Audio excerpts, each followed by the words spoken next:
Jeremiah chapter 25, verses 30 and 31.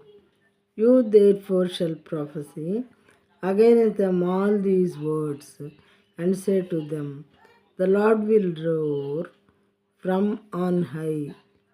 The Lord will roar from on high, and from his holy habitation utter his voice. He will roar mightily against his foe, and shout like those who tread grapes against all the inhabitants of the earth. The clamor will resound to the ends of the earth. The clamor will resound to the ends of the earth.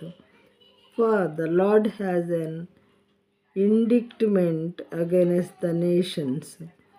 He is entering into judgment with all flesh, and the wicked he will put to the sword, declares the Lord. ఈ విషయాలు తెలుగులో ఏమన్నాయో చూద్దాము. కాబట్టి నీవు ఈ మాటలన్నింటినీ వారికి ప్రకటించి ఎలాగూ చెప్పవలెను. ఇర్మియా ప్రవక్తతో దేవుడు చెప్తున్నారు, ప్రియమైన వారారా, నువ్వు భూమి మీదకు వెళ్ళి మనుషులతో ఇలా ప్రకటించు అని. ఉన్నత స్థలములలో నుండి యెహోవా గర్జించుచున్నాడు.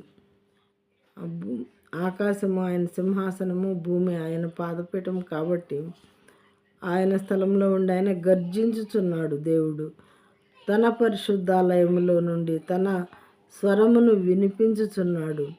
తన మందమేయు స్థలమునకు విరోధముగా గర్జించుచున్నాడు. ద్రాక్ష గానుగను త్రొక్కు వారి వలె అరచుచు ఆయన భూలోక నివాసులందరికీ విరోధముగా ఆర్భటించుచున్నాడు. భూలోక నివాసులందరూ అన్నారు దేవుడు ఇక్కడ, ఒక్కళ్ళు విడిచిపెట్టబడకుండా. కులాలు, మతాలు, సమస్తమైన డిఫరెన్సెస్, రిచ్ అండ్ పూర్ ఇవన్నీ మనం పెట్టుకున్న ప్రియమైన వాళ్ళారా, భూలోక నివాసులందరూ ఆయన బిడ్డలే.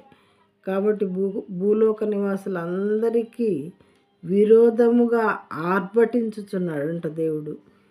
మరి ఎప్పుడెప్పుడు వెళ్ళిపోయి పాపం చేసే వాళ్ళకి జడ్జిమెంట్ ఇద్దామని దేవుడు చూస్తూ ఉన్నారు. సమయం అయిపోయింది ప్రియమైన వల్ల. రెండవ రాకడ సమయంలో మనం ఉన్నాము. భూమి అంతముల వరకు సందడి వినబడును. యెహోవా జనములతో వ్యాజ్యమాడుచున్నాడు. శరీరులందరితో ఆయన వ్యాజ్యమాడుచున్నాడు. ఆయన దుష్టులను ఖడ్గమునకు అప్పగించుచున్నాడు. ఇదే యెహోవా వాక్కు.